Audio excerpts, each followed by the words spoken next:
Hi there, my name is Ramoni Skirdo. Hi, my name is Madison King.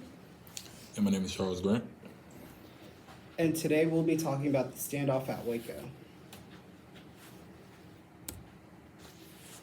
Overview. What is happening? Why is there a crisis? A man named David Koresh, who was a leader of the Christian cult called the Branch Davidians, held 75 men, women, and children in a compound in Waco, Texas, in a 51-day standoff with the FBI.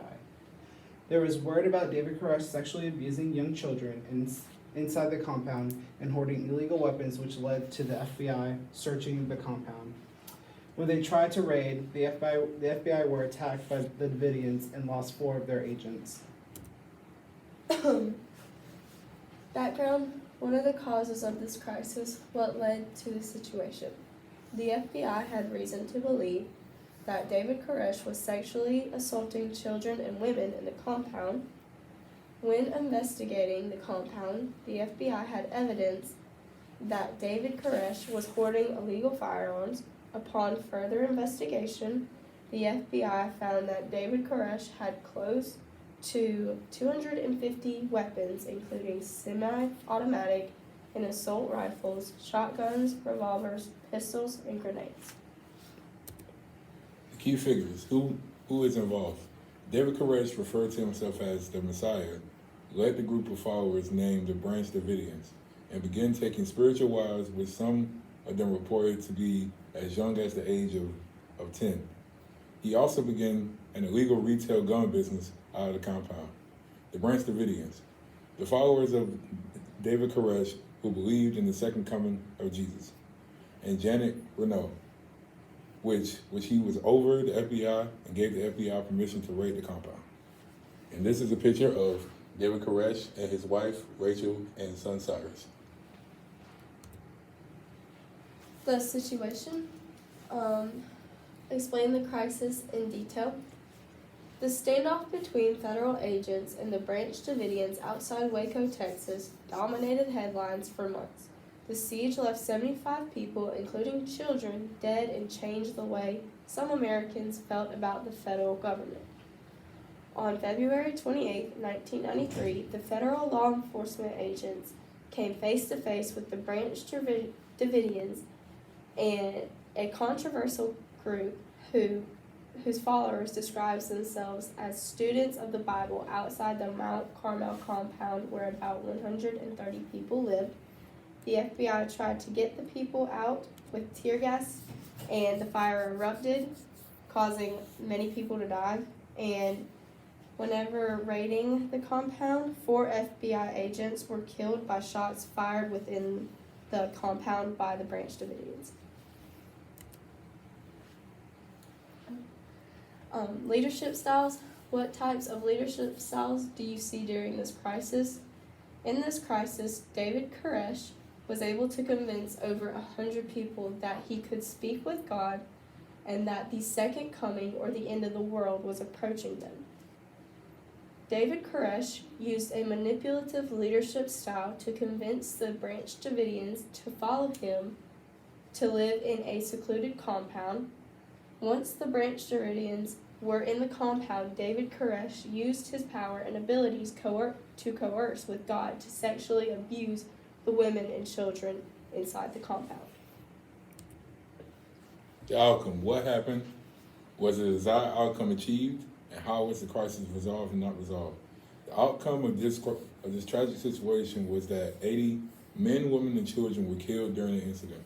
The desired outcome was not reached because the purpose of the FBI coming to the compound was to arrest David Koresh and seize the illegal weapon and ammunition. As a result of the crisis and the enormous loss of human life, Renault expressed that he regretted his orchestration of the raid. Renault appointed John Danforth to investigate the raid to show that the fire was not started by the FBI and that they did not fire the first shots, which came to an end in 2000. Lessons learned. How could the leader use different leadership styles to achieve their goal? I think that David Koresh would have a better leadership style if he didn't use his followers' faith/religion in favor of his power as a leader. Instead of using his power to have manipulated multiple marriages and different women and children, he could have been using his leadership in providing ways to spread their faith around the community. His ability to use his members to collect weapons and sell them to the black market was an example of how he used his power to the extreme by forcing them to commit illegal crimes. He could have changed his leadership style in being more receptive to his group by owning up and saying he wasn't the Messiah and didn't communicate to God, so they wouldn't have ended in the tragic deaths that they were bestowed to them. We now have a brief video. So. If you fly low over North Texas today, it's easy to pass right over the site of one of the most horrific events in recent American history. A 51-day siege by U.S. law enforcement, with deadly gun battles, terror from the air, and a raging inferno that left more than 75 people dead, including many women and children.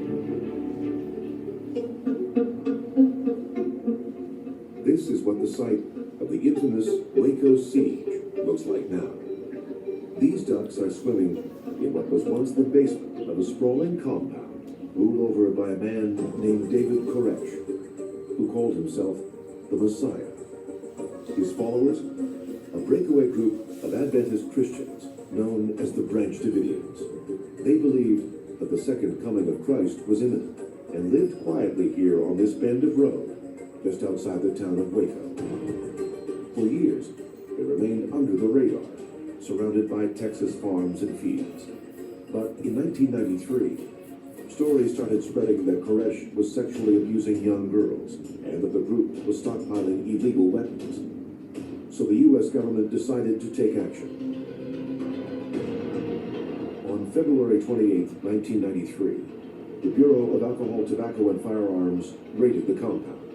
The Branch Davidians responded with gunfire and quickly killed 4 agents. Inside the buildings, Koresh and his followers hunkered down, refusing to surrender. The siege continued for 51 days before coming to a terrifying end. On April 19th, the FBI tried to force the Branch Davidians out with tear gas, but the compound suddenly erupted into flames. Within an hour, it had burned to the ground. Inside, at least 76 men, women, and children were dead. Koresh's body was found with bullet wounds. The underground bunkers Koresh and his followers used have since been plowed under. Crumbling foundations and a swimming pool are all that remain. Today, a new group of Davidians called simply Branch lives here.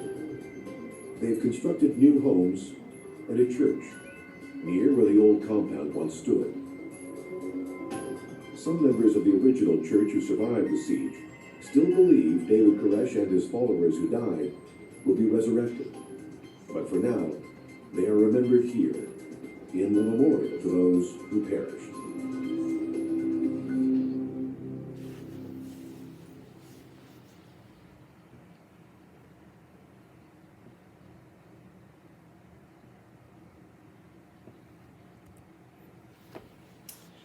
And these are the references. Thank you so much. Bye. Love you, Dr. Watts.